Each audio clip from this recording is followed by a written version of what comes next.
Manipulação é o ato de preparar medicamentos, atendendo uma prescrição médica e fornecendo um tratamento personalizado.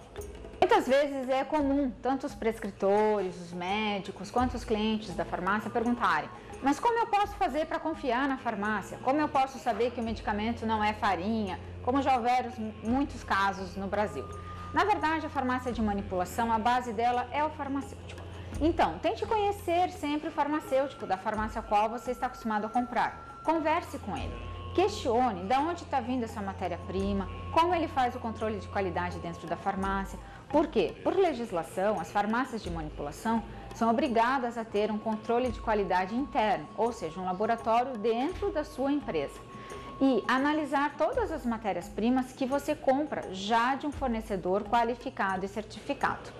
Além de tudo isso, tem também a parte dos treinamentos, que são muito importantes. Você tem que ter uma empresa onde os teus colaboradores também passam por um processo de treinamento. E aí entram cursos, entram reuniões, participações em feiras, enfim, é um conjunto de aspectos que vai levar.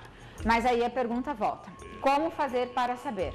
Questione sempre, pergunte sempre, cuidado com essa história de procurar às vezes o preço mais barato. Nem sempre na manipulação preço barato é significado de qualidade.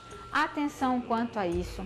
Muito importante, a pessoa quando conhece uma farmácia de manipulação, muitas vezes quer trocar por pequenos detalhes. Cuidado, se você já toma um medicamento, já consumiu um creme, sabe que tem qualidade, viu que funcionou, não muda. Se teve algum problema, tenta conversar com a empresa, conversa com o farmacêutico, conversa com o proprietário, tenta reverter o quadro. Na farmácia de manipulação também havia fórmulas e receitas à base de analgésicos, antitérmicos, anti-inflamatórios e antibióticos. O que nós vemos no dia a dia é que existe uma grande confusão por parte da população em relação a antibióticos e anti-inflamatórios. Antibiótico é uma classe de medicamento que tem que se ter extremo cuidado hoje na utilização. Por quê? Porque ele implica numa série de efeitos colaterais e também a resistência nos micro-organismos. Só que geralmente quando alguém tem uma gripe ou um resfriado já quer tomar um antibiótico. Antibiótico não é anti-inflamatório e não é analgésico, que pode ter um uso tão desmedido. Há de se ter um certo cuidado, porque vai chegar um tempo em que uma simples doença infecciosa não pode mais ser tratada com antibiótico. Antibiótico não é anti-inflamatório. Antibiótico é para bactéria, com diagnóstico clínico, com exame feito. Anti-inflamatório é utilizado para doenças em que é gerada uma inflamação. Ah, mas se eu tenho uma infecção, que tem uma inflamação, eu posso usar um anti-inflamatório? Pode. Só que nem sempre uma inflamação é uma infecção. Isso tem que ter um grande cuidado. Antitérmicos. Vou usar o exemplo do ácido acetil salicílico. O ácido acetil salicílico é um excelente antitérmico, mas ele também é analgésico e também é anti-inflamatório. Então ele pode ter as três funções e ser utilizado para as três.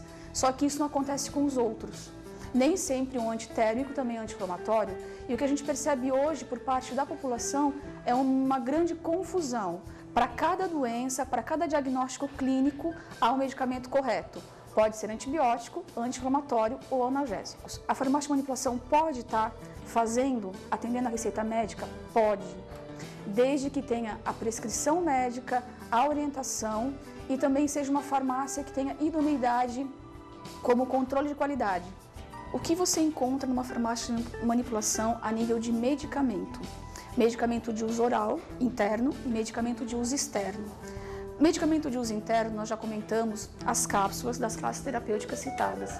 No uso externo, nós temos fórmulas à base de anti-inflamatórios, de cicatrizantes, utilizados em casos de doenças tópicas, dermatites, eczemas, xeroses. Muitas vezes, nós observamos a nossa pele uma pequena mudança, seja na cor, na hidratação ou no aspecto, até mesmo no aspecto de porcelana craquelada, que nós chamamos porcelana rachada. Isso clinicamente é denominado de xerose, que é característico de dermatites e ictioses. São os nomes dados aos problemas de pele, com a pele extremamente seca. Uma grande vantagem da farmácia com manipulação, hoje, é a aderência à forma farmacêutica. O que nós podemos entender por isso? O médico precisa atender um paciente com uma forma farmacêutica na forma creme, mas no mercado só existe em pomada. A manipulação tem a capacidade e a autoridade para conseguir transformar aquele medicamento num creme como o médico solicita. Ou então, muitas vezes, em sachê, quando o paciente não tem adesão pela forma oral, ele pode ser usado em sachê, na forma de um shake, ele pode ser usado na forma de um gel transdérmico, com classes de medicamentos específicas, que tem intolerância gástrica, pode ser colocado de uma forma transdérmica. Então, a manipulação hoje se configura numa grande opção de adesão ao tratamento.